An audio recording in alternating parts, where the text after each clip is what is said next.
Vamos tomar os seus assentos, por favor. Obrigado, equipe de adoração. Deus abençoe a vida de todos vocês.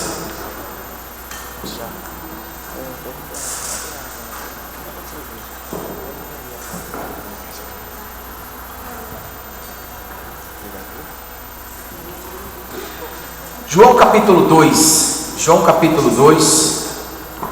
Nós estamos numa série para o primeiro milagre de Jesus. Nós começamos semana passada falando sobre esse milagre. Eu estou aprendendo muito, eu não sei se você está aprendendo.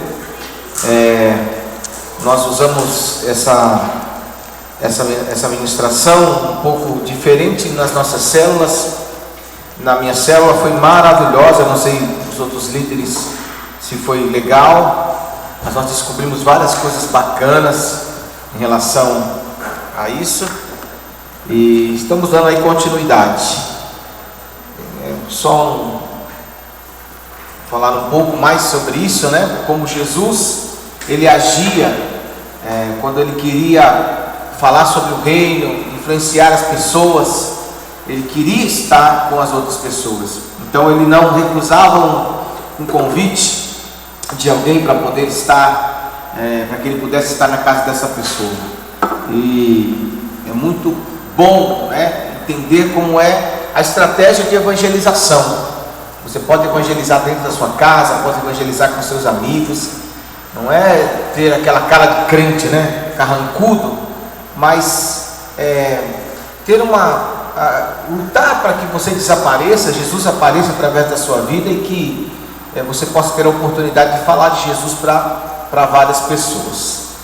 Então nós vamos dar continuidade a essa série. João no capítulo 2, a partir do verso 3, diz assim: no terceiro dia houve um casamento em Caná da Galileia. A mãe de Jesus estava ali. Jesus e os seus discípulos também haviam sido convidados para o casamento.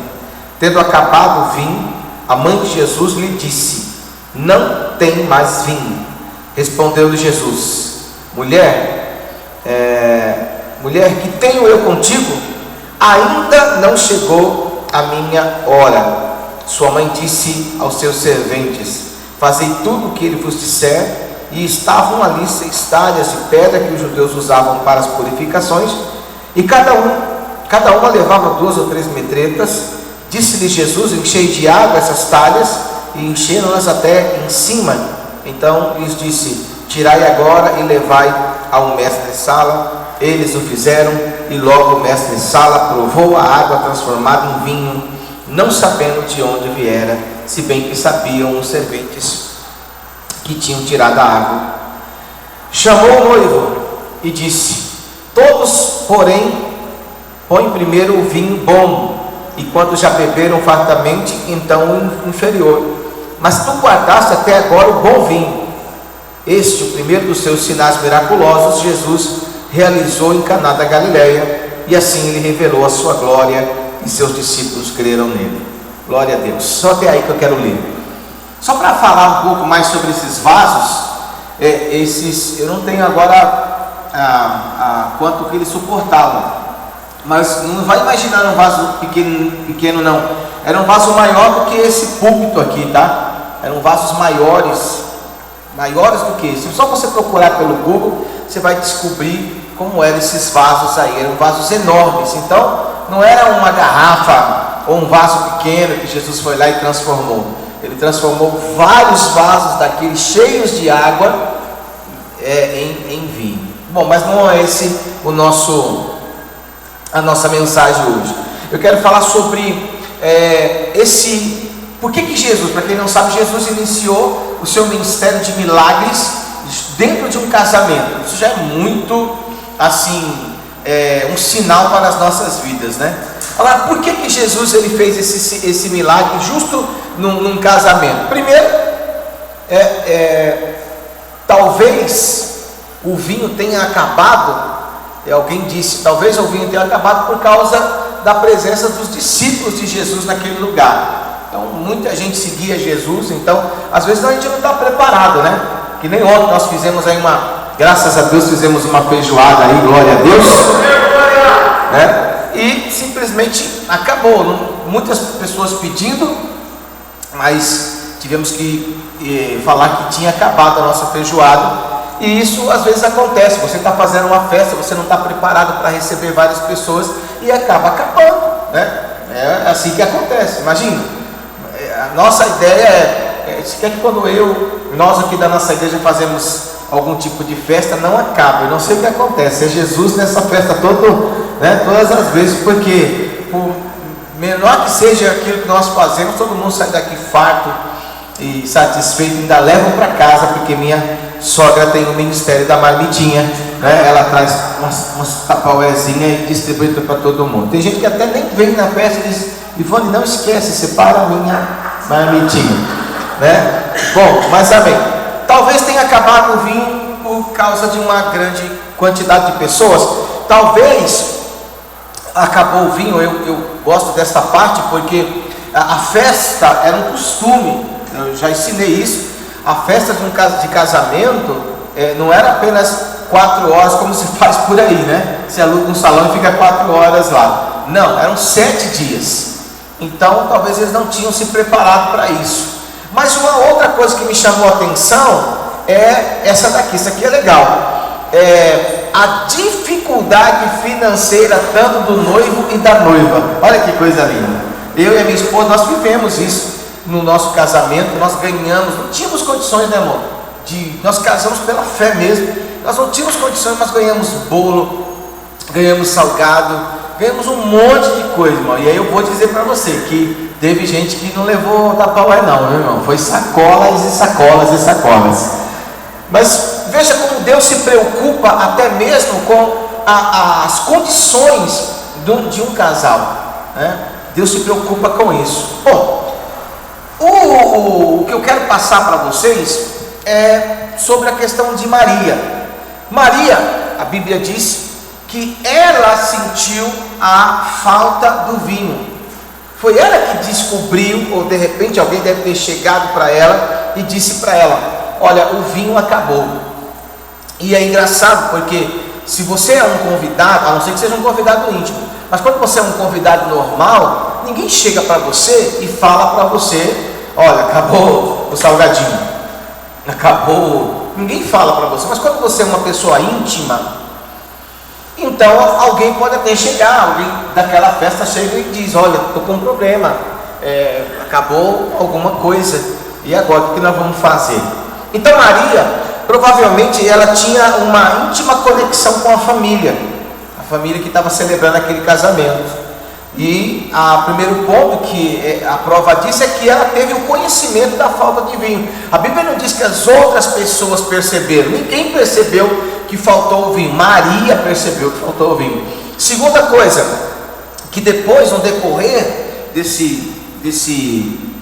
do andamento, né, desse milagre, ela vai dar ordens aos serventes. Eu vou falar lá no final, mas eu quero adiantar que a ordem que ela está dando é que eles tinham que fazer tudo que Jesus tinha ordenado.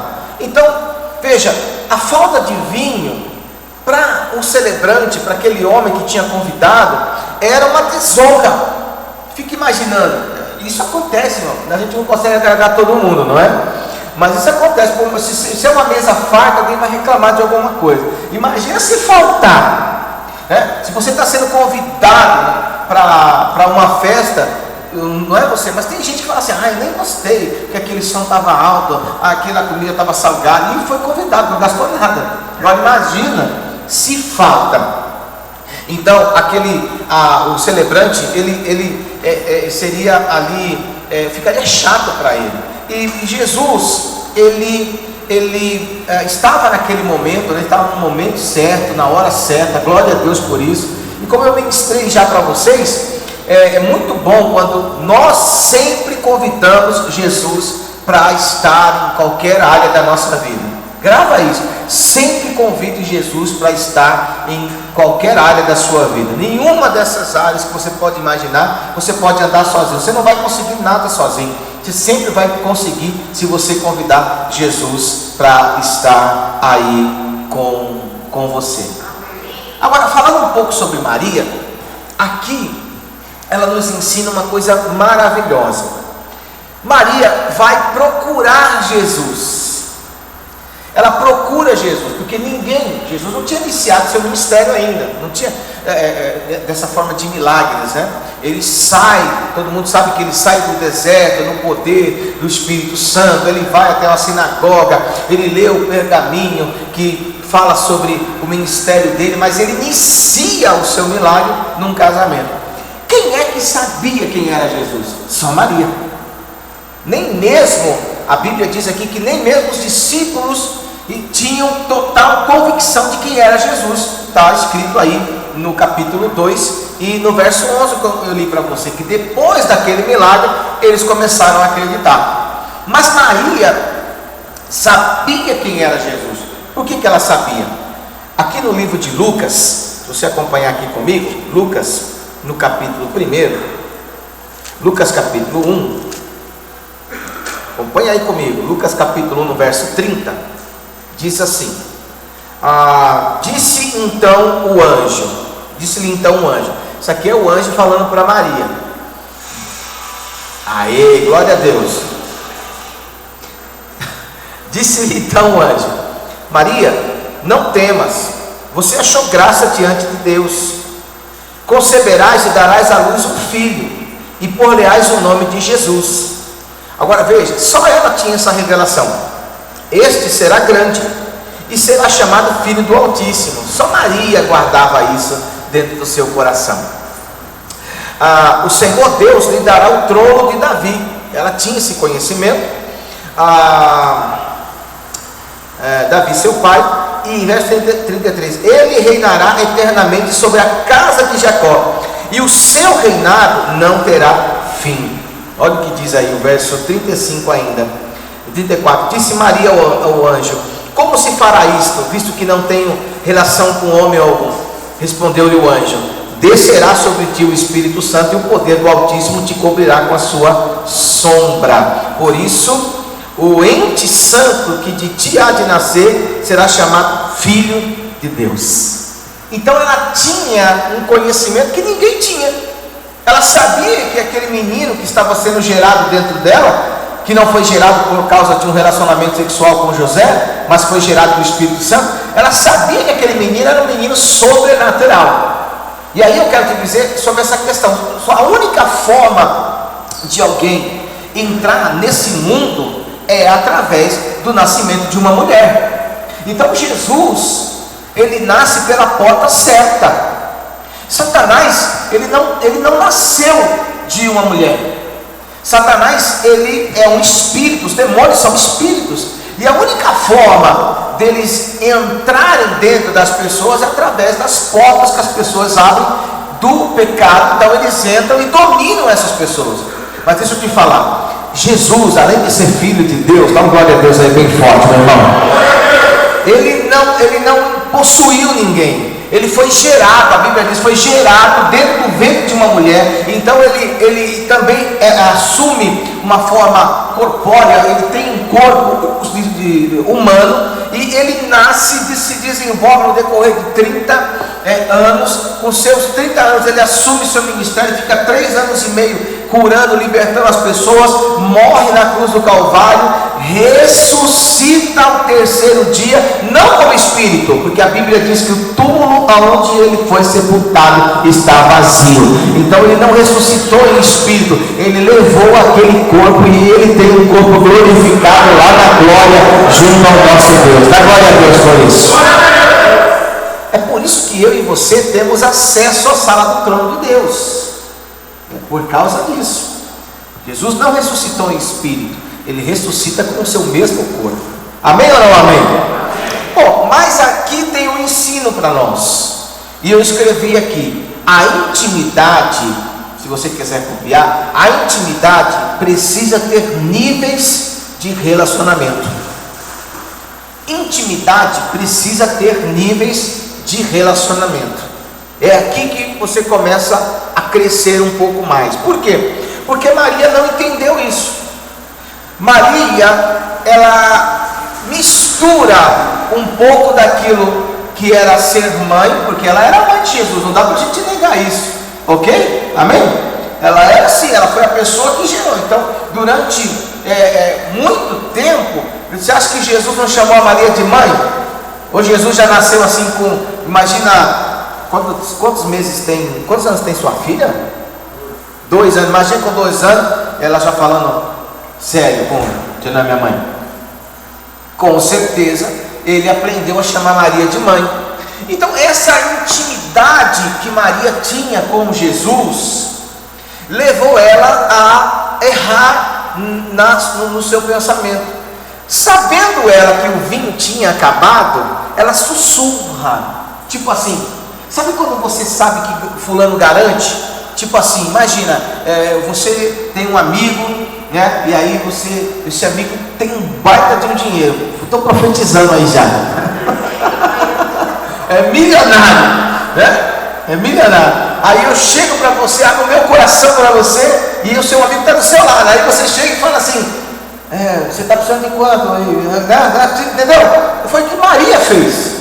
Maria sussurrou para Jesus, acabou o vinho. Por que ela fez isso? Porque ela sabia que Jesus não era uma pessoa normal. Ela sabia que Jesus era filho de Deus. Ela queria revelar isso, mas ela revela isso de uma forma totalmente errada. Ela age pela sua ansiedade. Ela queria que essa verdade fosse revelada assim para todos. Ela entendeu que aquela era a hora, por isso que ela já recebe uma. Ela já recebe uma, né? Aonde Jesus vai dizer assim para ela: o que tenho eu contigo, mulher? Ela já tipo assim, pá, aqui no Brasil seria assim, pá, não é? Mas deixa eu te falar, a ansiedade de Maria fez ela sentir a esperança secreta que nutria o seu silêncio. Toda mãe quer, ou todo pai quer, que o seu filho, né, seja o melhor. E de repente ela pode ter dito assim: vai ser agora, é agora que ele vai se revelar como filho de Deus. Mas ela se precipita nisso. E aí, quando Jesus fala aqui no verso 4, volta lá para João 2, no verso 4, quando Jesus diz assim, respondeu Jesus: mulher, que tenho eu contigo? Isso aqui é uma pergunta. Que tenho eu contigo? Essa mesma palavra de mulher, que tenho eu contigo, foi a mesma palavra que Jesus falou lá quando ele estava crucificado. Quando ele pega o seu irmão e ele pega Maria, né? E ele fala assim: mulher, eis aí teu filho. Homem, eis aí tua mãe. Essa palavra mulher, na realidade, ela não é uma palavra de humilhação. Para nós soa como se fosse uma humilhação, tipo, cala a boca, né? Para nós soa assim, mas essa palavra mulher era uma palavra de respeito, porque até rainhas naquela época eram chamadas assim, mulher. Então Jesus, ele não está desrespeitando Maria, ele está simplesmente dizendo assim, agora eu vou falar assim, bem claro, você precisa aprender a se colocar no seu lugar. Porque muitas vezes, irmãos, nós queremos ditar para Deus o que é que Ele tem que fazer na nossa vida. O conhecimento que nós temos da palavra de Deus, para nós é conhecimento, mas o operar e o tempo de operar não é nosso, porque se fosse nosso, meu irmão, eu já tinha comprado essa igreja com um lugar bem maior, já tinha comprado um monte de coisa. A ideia que as pessoas têm de Jesus é assim: eu vou me converter e eu vou começar a dar ordem para Ele, porque Ele tem que fazer, porque se Ele não fizer, Ele não é Deus. Deu para entender? Então nós temos que tirar essa ideia. Então eu tenho que me colocar no meu lugar, sabendo que eu sou filho? Sim. É a mesma coisa que acontece com filhos. O filho tem livre acesso a qualquer coisa na nossa casa, mas também tem a hora certa, tem o momento certo. Se você é pai ou mãe e você fala assim: não, filho, entrega tudo, você está educando de uma forma errada o seu filho. Se você é um pai e mãe que tudo que ele pede, você dá, um dia ele vai pedir uma coisa que você não vai ter condições de dar. E aí o que acontece? Ele vai roubar. Então, tudo tem o seu limite. Marido, mulher, ou mulher, marido, você também tem que saber o seu lugar no relacionamento. Tem que saber, tem que ter o conhecimento do seu lugar. Porque quando nós não descobrimos o nosso lugar, porque às vezes os papéis estão inversos, né? O homem faz o papel da mulher, a mulher faz o papel do homem.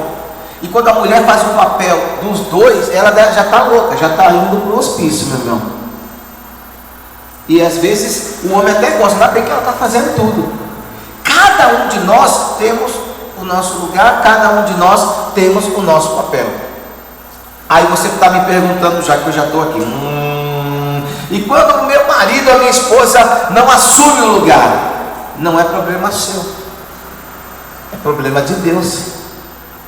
Se ele foi convidado para estar num relacionamento, no momento que você casou, você tem que entregar ele nas mãos, ou entregar ela nas mãos do Senhor.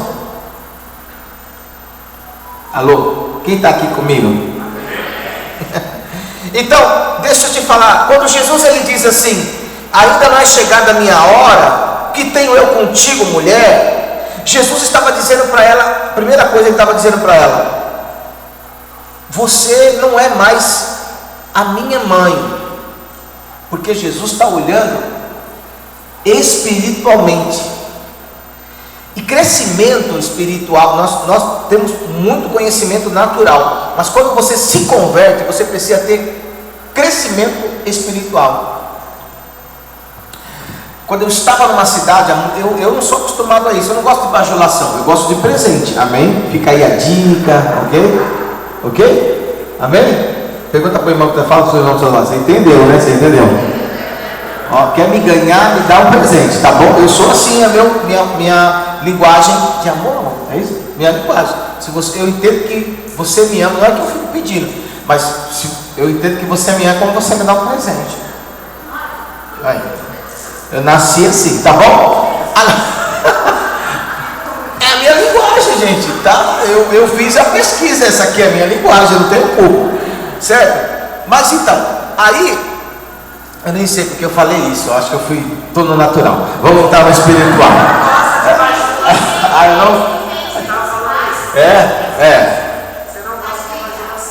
Não gosto de bajulação. Mas também não sei porque eu estou falando, mas tudo bem. Então, sim, agora eu entendi. Eu estava numa cidade e eu fui cortar o cabelo num lugar. Já contei isso para a maioria, mas alguns talvez não saibam. Eu comecei, a pessoa cortando o cabelo e começou a encher o lugar. Aí eu falei, meu Deus, isso aqui é tudo jeito para cortar o cabelo, que a rua começou a encher. Eu não estou dizendo de uma ou duas pessoas, não, irmão. Eu estou falando de várias pessoas enchendo aquele lugar. Aí a pessoa estava cortando meu cabelo e disse, não, é que eu falei para o pessoal aqui que o meu pastor vinha cortar o cabelo aqui. Aí o pessoal tudo saiu das casas e foi lá para me ver. Eu fiquei constrangido com uma coisa dessa. Mas isso no reino espiritual se chama honra.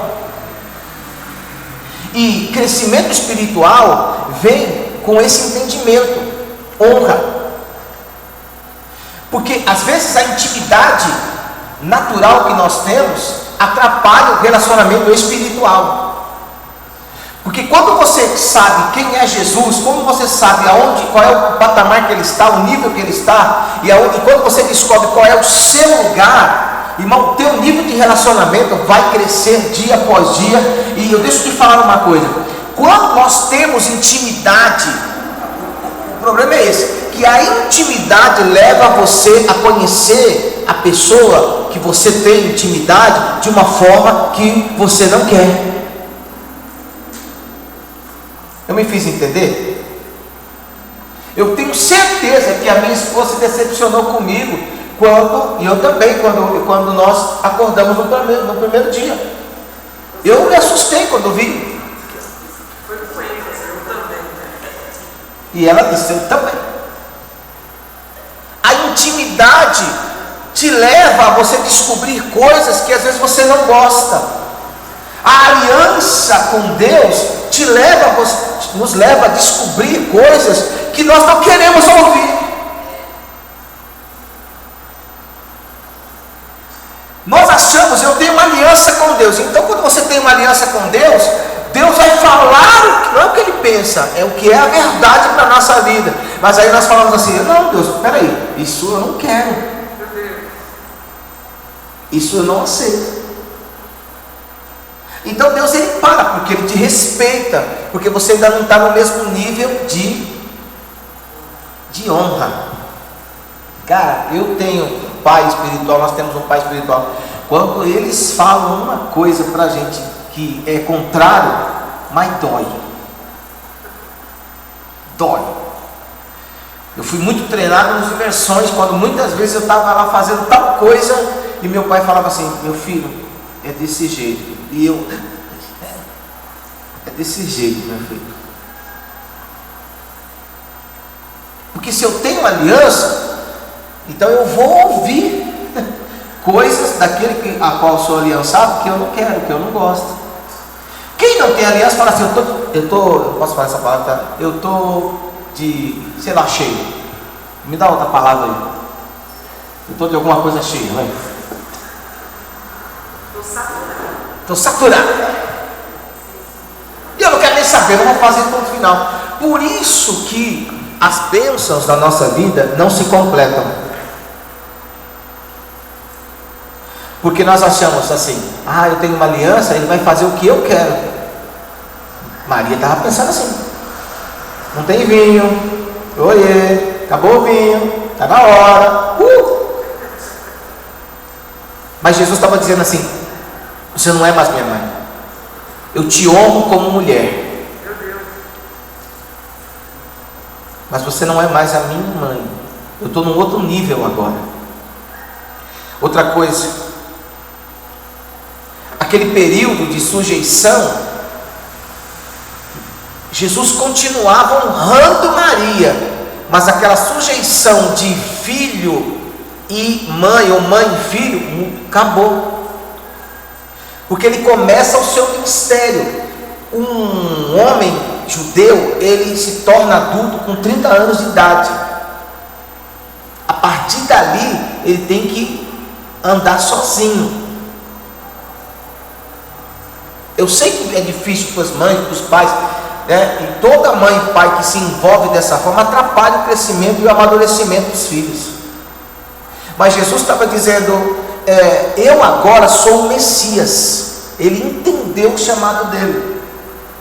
Eu agora sou servo de Deus. E o meu relacionamento com você, Maria, naquela palavra mulher que ele está dizendo, eu acredito que ela aprendeu tudo isso só nessa palavra, gente. E o relacionamento que Jesus tinha agora com Maria era esse, ó: eu sou o Messias. Messias quer dizer mestre. Eu sou o mestre. E você agora tem que ser minha discípula. Por quê? Porque Jesus não estava no relacionamento natural. Relacionamento natural, eles continuavam como mãe e filha. Deu para entender? Mas qual era o propósito de Jesus? Trazer o reino, estabelecer o reino. Quando ele foi cheio do Espírito Santo, ele entendeu agora que ele era filho de Deus, e ele vai trabalhar para o crescimento dessa obra. Abre lá em Atos capítulo 1. Atos capítulo 1. Atos capítulo 1 e o verso 14.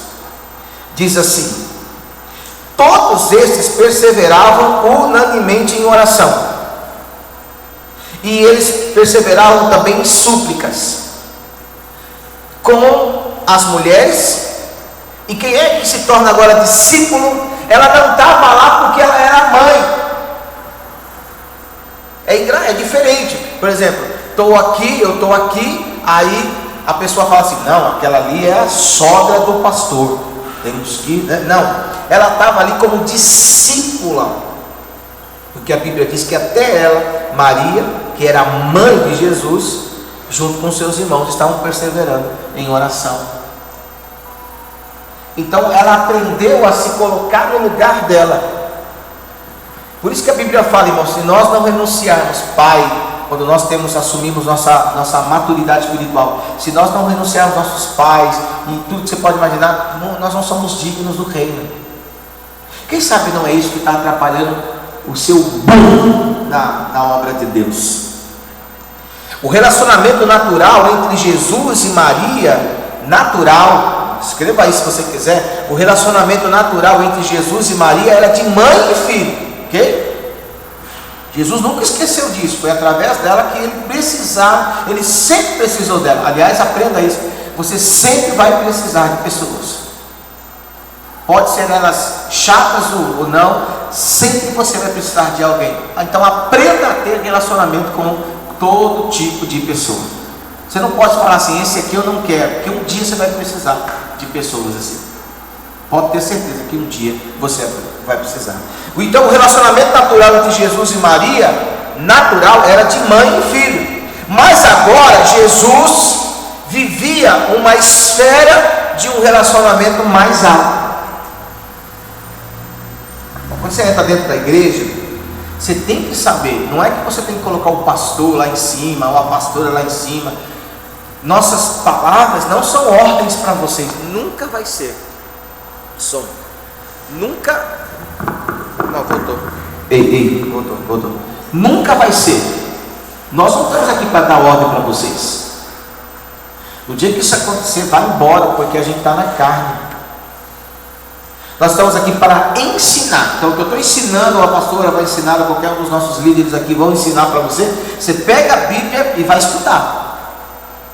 Você não pode simplesmente falar assim, eu não vou mais para essa igreja, porque eu não aceito aquilo que o pastor está falando. Não sou eu que estou falando, irmão. Eu estou dando um estudo para você.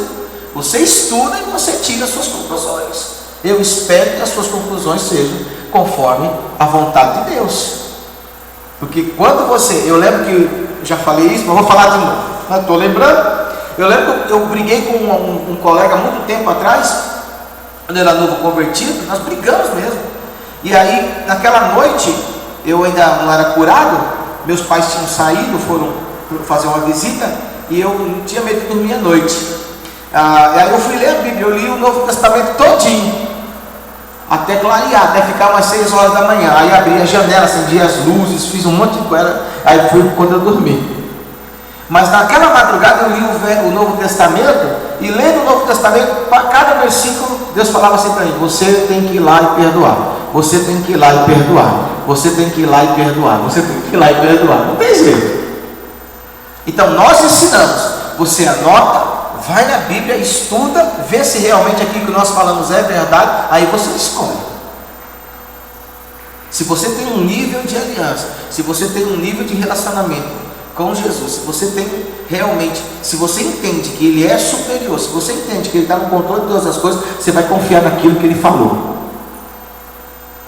Mas se você é uma pessoa que fala assim, olha, eu não estou nem aí, eu prefiro andar pelas minhas próprias vontades. Você acha que Jesus vai aparecer desesperado e dizer, não! Gostou dessa? Parecia a cena de não faz qualquer coisa. Não, ele continua na posição dele. Porque o reino de Deus sabe de todas as coisas. Deus sabe de tudo. Somos nós que muitas vezes ficamos desesperados, acabamos ficando ansiosos, acabamos desacreditando da palavra de Deus. Assim somos nós, porque nós não estamos vendo uma mudança. Mas você não precisa ver uma mudança, você precisa confiar no que a palavra de Deus está dizendo. Você tem que confiar na aliança que você fez com Deus, porque conforme você confia, esse milagre que Deus prometeu na sua vida vai acontecer no nome de Jesus.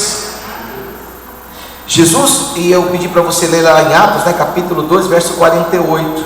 Atos 2, 48 diz assim, glória a Deus, 48.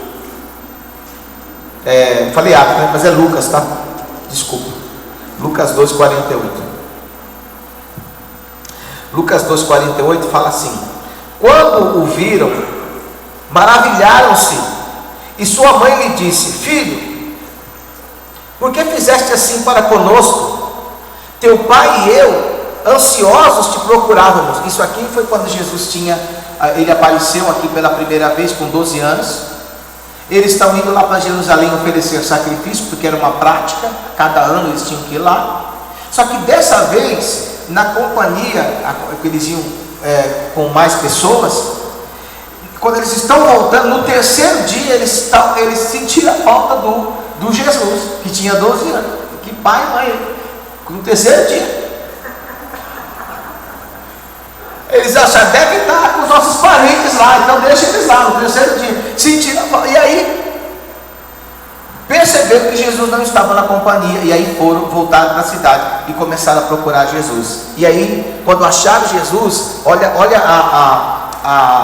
a falta do entendimento. A Maria fala: filho, vou ler de novo aqui, versículo 5. Quando o viram, né? Teu pai e tua mãe te procuravam, nós estávamos aqui ansiosos. Respondeu ele, Jesus está respondendo: por que é que vocês me procuráveis? Não sabeis que me convém tratar dos negócios do meu pai? Com 12 anos, ele já sabia. Cara, eu vim para esse mundo para um propósito. E você? Já sabe qual é o propósito que você veio para esse mundo? Se você é uma daqueles que diz: eu não sei, meu querido, quando é que você vai descobrir isso? Com 12 anos de idade ele disse: ei, por que vocês estão maravilhados? Por que vocês estão assim ansiosos? Eu estou aqui conversando com os doutores aqui da lei. Você não sabe que eu vim para esse propósito, para essa finalidade? Então Jesus, ele já está ali dizendo: ó, eu dependi de você para vencer, mas eu sei por que eu vim para cá. Alô? Pergunte para o irmão que está do seu lado: para que você está nessa terra, meu irmão? Para que você está nessa terra? Se é para trabalhar, se é para comer, se é para beber, irmão, você está perdidinho da Silva. Como filho de Deus, Jesus, ele trabalhava segundo o tempo e a maneira que seu pai, que era Deus, mandava. Ele assumiu a sua posição.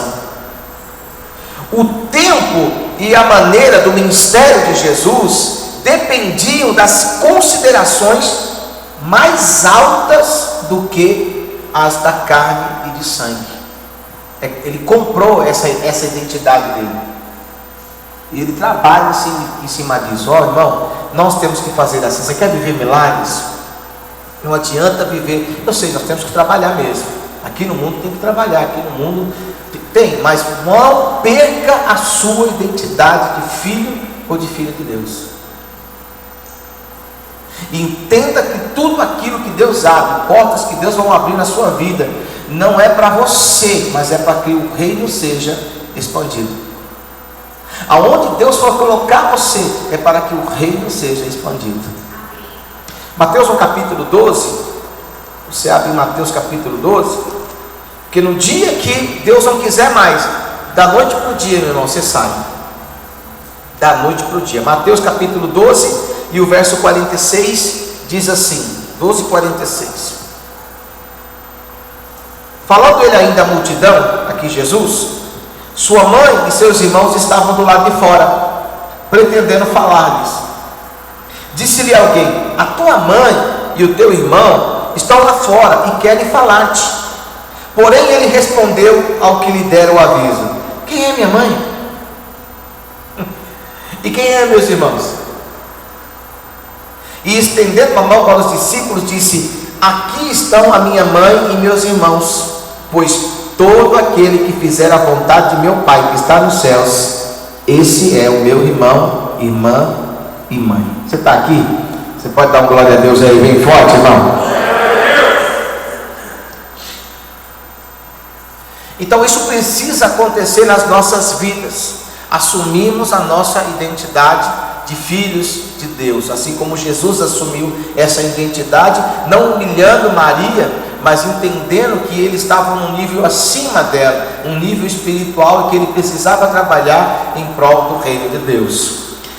E eu escrevi aqui: quando você vê o seu, aqui uma coisa que eu coloquei, mas eu já falei, que quando você vê o seu filho entrar numa esfera de vida mais ampla, além de influência e de controle, isso se torna uma coisa difícil. É como você percebe que os seus filhos vão crescer. Hoje você pode pegar no colo, hoje você pode abraçar, você pode dizer não, mas vai chegar uma hora, um momento que a gente tem aprendido que vai chegar um momento nas nossas filhas que o mundo vai discipulá-los, vai influenciá-los. Não tem como.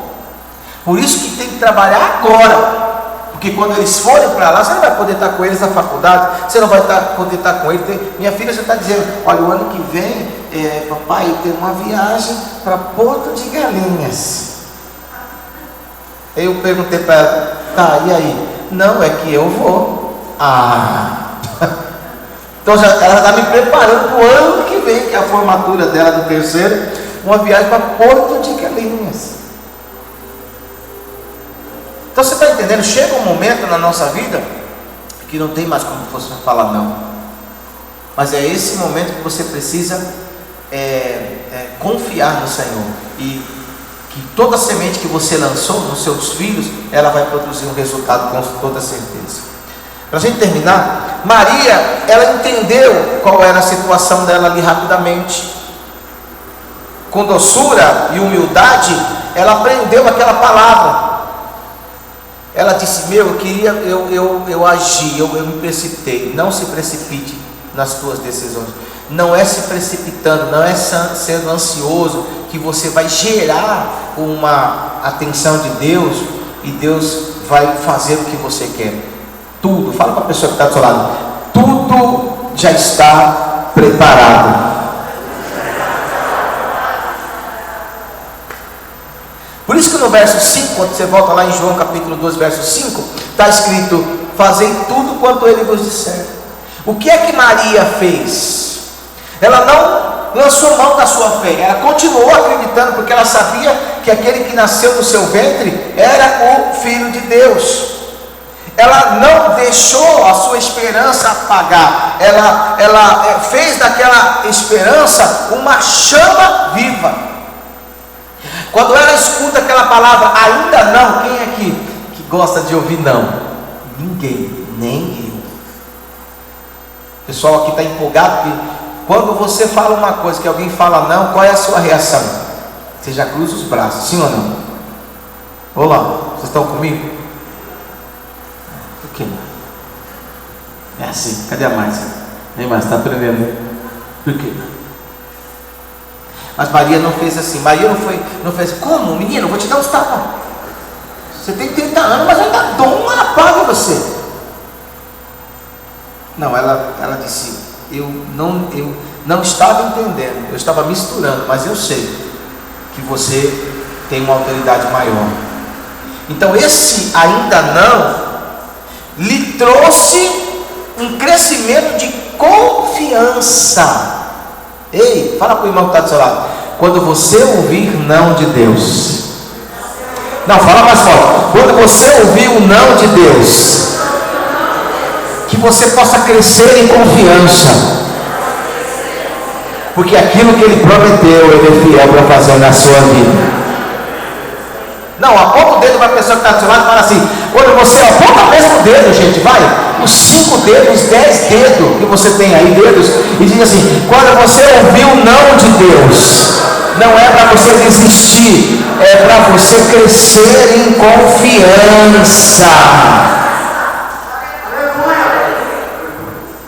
Pastor, tá bom, para a gente terminar. De que forma nós vamos crescer em confiança? Maria fez o seguinte, e isso é uma lição para a nossa vida. Maria deixou tudo nas mãos de Jesus. Ela assumiu sua posição, ela olha para os serventes e ela diz, vocês façam aquilo que ele mandar. Ela não passa na frente, ela entrega aquela situação nas mãos de Jesus. Então, Jesus fez o que tinha que ser feito, porque primeiro, ele estava enxergando Deus fazendo. A Bíblia diz claramente isso. Entenda isso, irmão. As coisas vão ser feitas segundo Ele faz. Fala assim comigo. As coisas, todas as coisas, são feitas segundo aquilo que Deus faz. Fala para o irmão que está do seu lado. As coisas nunca serão feitas segundo aquilo que você quer, mas serão feitas segundo aquilo que Deus faz. Então, nós também devemos nos submeter a Ele. Se submeta ao Senhor nesse nível de autoridade, sabendo que Ele está no controle de todas as coisas. Confie que Ele está entendendo a tua oração, que Ele está entendendo as tuas petições. Confie nele. E tenha a convicção do seguinte: quando for a vontade dEle, quando aquilo chegou no dia certo, na hora certa, vai acontecer. E enquanto isso, o que eu faço? Confie. E enquanto isso, o que eu faço? Confie. E enquanto isso, pergunta para o irmão que está seu lado, e enquanto isso, o que é que eu tenho que fazer? Confie. Confie. Confie no quê? Na palavra, na promessa. Confie.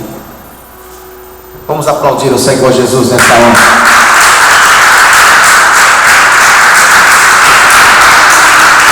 Aleluia.